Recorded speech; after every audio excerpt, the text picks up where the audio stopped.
everyone and welcome back to my channel. If you haven't already, hit the red subscribe button down below and that'll keep you up to date with all my new content coming soon. So today I'm going to be doing another one in our wedding series. It is getting so frustrating, so I thought I'd tell the whole world how annoyed I'm getting and what I'm getting annoyed with, because honestly I'm starting to pull my hair out. It's that stressful. I'm not even like fully planning the wedding yet, but to be honest, I am so Anyway, so I have made a list of the 12 things that are driving me crazy about this wedding. So the first one is the stupid traditions, like from way back in the day when your grandparents got married and you had to do it this way and you had to do it that way.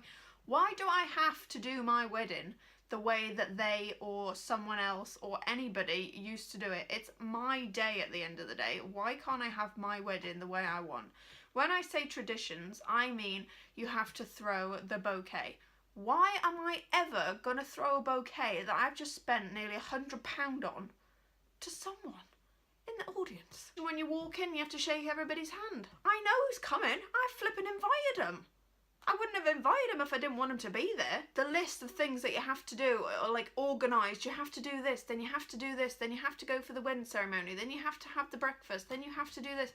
It's like, no, hold on a minute. If I suddenly want to go for a dance, I'm going to go and have a dance. Well, obviously I'm going to get married first. Oh, a seating plan. I don't want to do a seating plan. Everybody knows everybody in my wedding. We've only got like 25 guests. At the end of the day, if they want to go and sit over there, I'll let them go sit over there because they're happy there and I wouldn't want them to be upset. So do what you want and just sit where you want. So basically, I have to compromise where my wedding is. I have now had to compromise from Disney World to a barn. I mean, can you see the difference here? I do not want a barn. I want a castle. We've now gone away from the UK because they're so flippin' expensive. That's another one I'm coming up in a minute. And we are going abroad. We're going to go on a beach. Family's expectations. Now this can be from who's coming to what they think I should be wearing to what they think should be happening, to loads of things at the minute. I mean, we're only basically at the start of our planning, which I said at the beginning, and for everybody to start putting their little bits in, it's just driving me crazy. It's not as bad as what I've heard on some of the Facebook groups that I've joined, but it's just starting and it's just a little bit getting annoying. That you won't remember the day. Someone has told me that I won't remember my day. I will remember this day forever and ever and ever and ever and ever and ever, because it's the best day of my life, and if I want to do things my way, then it's going to be my way. The pressure of getting it right. Now, who's to say what the right is? In my head, it has to be a certain way, so it's me basically putting the pressure on myself for the expectations of the family. Whereas I should forget what they want and do what I want, but not worry about that side of things. Do you know what I mean? There's a lot of pressure going into a wedding, and I don't understand why, really, because you buy what you want, you go where you want, you add things to your wedding that you want. Why is there so much pressure? Like, where's it going? Like, where does this thing come from? It's crazy. At the minute, our pressure is trying to find a place. There is nowhere at the minute that we can find that will fly all of our guests to our wedding. So we have so much pressure for no reason, because we don't even have the wedding. So why have we got all this pressure? I don't understand. I got told well, basically what happened was I said to everybody, we're going to get married abroad and this is what we're going to do. And then I got told that someone is busy and they can't make it to our wedding. I haven't told them when it is. I haven't even told them where it is. There's no date, but they can't make it to the wedding. We can't get the flights until 6 months before the wedding. Do you know how stressful that is? Everywhere should be booked like a year in advance, but with an abroad wedding, the only flights that are out are really expensive ones. So the one that we've got to wait for is coming out in September. But my God, is it going to be a pressure to then, see, that's another bit of pressure, to then book and sort out a wedding in 6 months.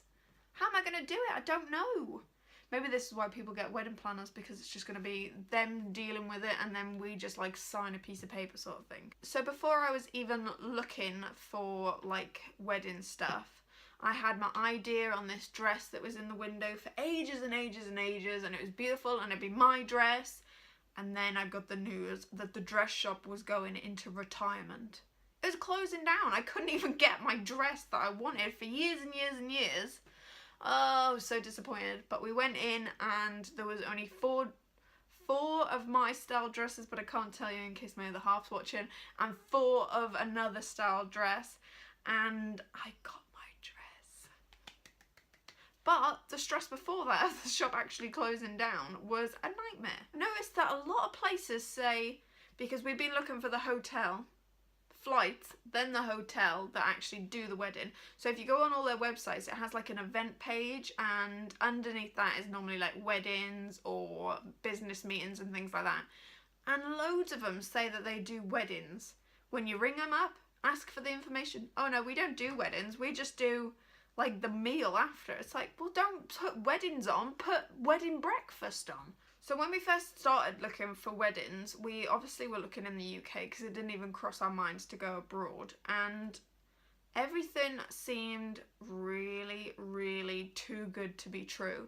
Like we found Exeter Castle, which is Powderham Castle, I think it's called, and Bovey Castle, and there was another one. And because they got the word castle in, they shoot up the price, feeling the need to invite people that you don't want to invite. Now, I've got so little friends, honestly, it's ridiculous. I probably got like 2 friends, that's about it. That's all I need. I'm happy with that. I haven't got time pretty much for anybody else. That's the reason why I haven't got many friends. But why do I then have to feel the need to invite people? Why am I doing this? I don't know. Invite people to fill the space for my wedding. Then I'm just including more people to pay for that I don't even want there, that I have to then spend thousands and thousands of pounds making sure that they're happy.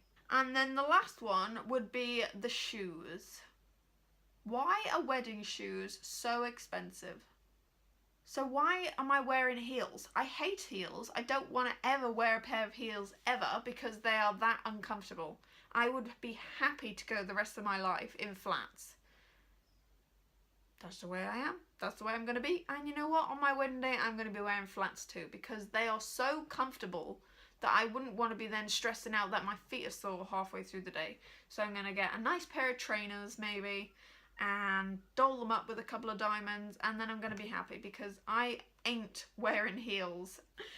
Oh my goodness. So that is my little rant for today. I just needed to get it all off my chest because honestly, weddings are a nightmare to book, to even organise, to plan, to anything. There are so many little things that when you first look at it, you go, do you know what it's like?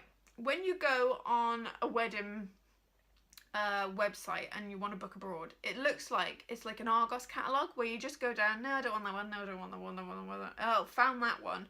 You click it, and then there's so many other options there is. You don't realise how many other things that are involved until you actually click it. It's not like an Argos catalogue at all. If you're in the same situation, please let me know down below, because I'd love to know how everybody else is dealing with their abroad weddings, because they are a flipping nightmare, to be honest. I'm just saying it. It's a nightmare. And if you can, please give this video a thumbs up and subscribe to my channel, and we will see what's happening on the next installment of the weddings. So I'll see you soon.